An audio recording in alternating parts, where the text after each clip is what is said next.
مهما كليكيت على هذا الفيديو الا وعندك نيه انك تجرب لينكس. لذلك عزيزي المشاهد كنصحك تكملوا حتى الاخر، حيت غتكون قادر انك تقرر واش تحول للينكس وتختار افضل ديسترو مناسبه للاستعمال الشخصي ديالك، ولا تبقى في نفس الاو اس اللي عندك دابا. قبل ما نبداو بغيت نشكركم بزاف على السيبور في اخر فيديو، كاينين بقايا الله باديه، فرد الدعم كان خيالي الصراحه. غير هو اكثر من 96% من اللي كيتفرجوا كاملين ما عاملينش سبسكرايب. اذا كان عندك اهتمام بهادشي ديال لينكس والهاردوير بصفه عامه، خبط معاك ديك البوطونه حيت باقي ما جي ان شاء الله كونتنت اللي ناضي. فعل معاه حتى ديك الجرس باش توصلك نوتيفيكاسيون. عارف طولت عليكم في المقدمه، يلا نبداو.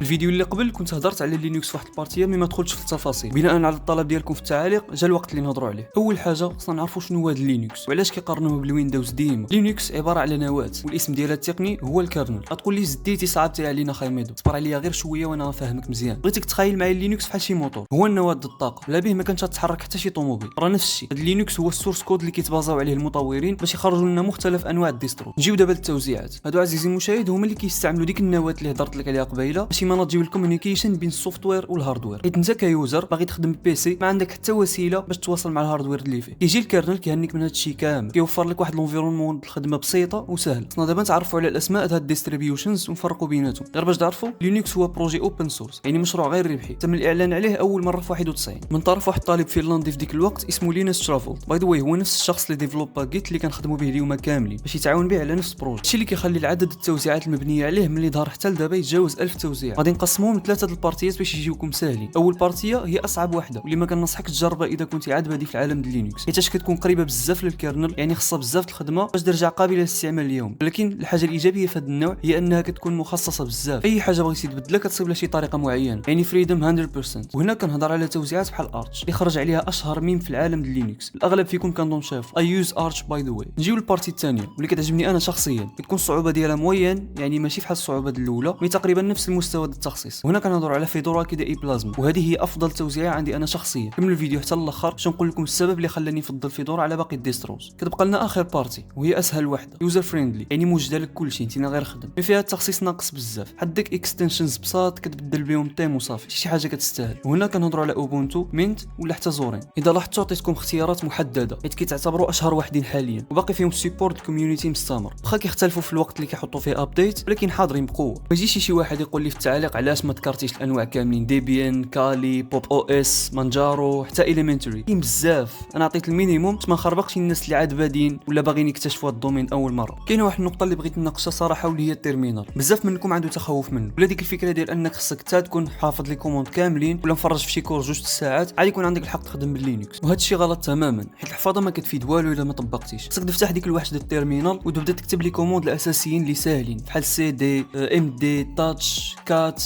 شنو باقي اخر، ار ام، ال اس. كاين بزاف هادو كاملين كتقلب على كل واحده وشنو الدور ديالها، وما حدك كتطبق ما حدك كتزيد تعمق. راه كل كوموند كتجبد اختها حتى كتوصل لمرحله انك كتكتبهم بلا ما تحس، حيت صافي تعودتي. اذا بغيتو نعمل لكم فيديو كنشرح فيه لي كوموند الاساسيين ديال لينكس قولوا لي في التعاليق، كنقراهم كاملين وكنجاوب عليكم واحد بالواحد. نهضر لكم دابا على التوزيعه المفضله ديالي واللي هي فيدورا كيري بلازما. فيدورا فيها بزاف ديال الفيرسيون حتى هي، اشهر جوج هما فيدورا ورك ستيشن كتخدم بغنوم، وفيدورا كيري بلازما كتخدم ببلازما ديسكتوب. شنو هما غنوم وبلازما؟ هادو اسمهم ديسكتوب انفايرمنت، بحال قلتو الماناجر ديال الديسكتوب، وهو اللي كيتحكم في الشكل والبيهيفير ديال الاو اس ديالكم. غنوم شويه يوزر فريندلي وسهله، كاينه في اوبونتو وهي اللي عطاتنا اشهر ديسترو اوبونتو غنوم، وكاينه حتى في فيدورا. نجيو البلازما ولا كيما كيسميوها كي دي بلازما انفايرمنت ميد ليفل شويه، والتخصيص فيها طالع. وخوكم واحد الانسان كيعجبو يكون كلشي على يدو، كنركز على ادق التفاصيل في الاوبريتين سيستم وبالخصوص في اليو اي ديالو. غنمشي مع بلازما حاجه باينه، واش فيدورا ولا اوبونتو؟ هنا اختاريت فيدورا حيت السيبور فيها سريع. غير مؤخرا باش شريت بيسي جديد ما كملش هذه واحد الشهر، كانت اخر فيرسيون هي 42. دابا في الوقت اللي كنسجل فيه هذا الفيديو وصلت 43. اوبونتو لا كيتعطلوا في الابديت واحد شويه مقارنه بفيدورا. ودابا اجي نقول لك علاش ما كنصحش اي واحد يتحول 100% للينكس، بخصوص المبتدئين. خصك تحدد هذا اللينكس شنو غتستفاد منه. مثلا عندك شي بيسي قديم كتفرج فيه غير في اليوتيوب، ماشي مشكل، لينكس غادي يعطيك افضل تجربه. ماشي انت خاربه جيمين ومونتاج وباغي لينكس، لا انا شخصيا باقي في الويندوز 11 كما قلت في الفيديو اللي فات. خصك تحدد الاولويات ديالك عاد تقرر. كاين بزاف الحلول، منهم فيرتشوال ماشين، دبليو اس ال، دول بوت، شلال كامل يتعمل، كل طريقه والايجابيات والسلبيات ديالها. ولكن اذا كنتي باغي ايكو سيستيم اللي نقي كلشي فيه على يدك، ما باغي لا ادس لا بلوتوير، باغي غير تفرج في الانيم وتكودي ولا تعلم السايبر سيكوريتي، الله يسخر، هذيك هي افضل حاجه غادي تعمل. وهذا بكل اختصار الشرح اليوم اللي تعرفنا فيه غير على الديستروز، حيت اذا جينا نفصلوا في كلشي خصنا فيديو فيه اكثر من ساعه. لينكس راه بحر ما كيساليش. كنتمنى الفيديو اليوم يكون عجبكم واستفدتوا منه، هذه هي اهم حاجه. ما تنساوش الدراري بلا ما نوصيكم السيبور ضروري باش نوصلوا للكال الاولى ديالنا في اقرب وقت. اللي عنده شي فكره ولا باغي شي فيديو على شي موضوع يخليه لنا في التعاليق، واللي عنده شي استفسار اللينك فحال ديما السيرفر ديسكورد كاين في الديسكريبشن. هادشي اللي كاين في الفيديو اليوم. كان معكم ميدفا، نتلاقاو في فيديو جديد ان شاء الله.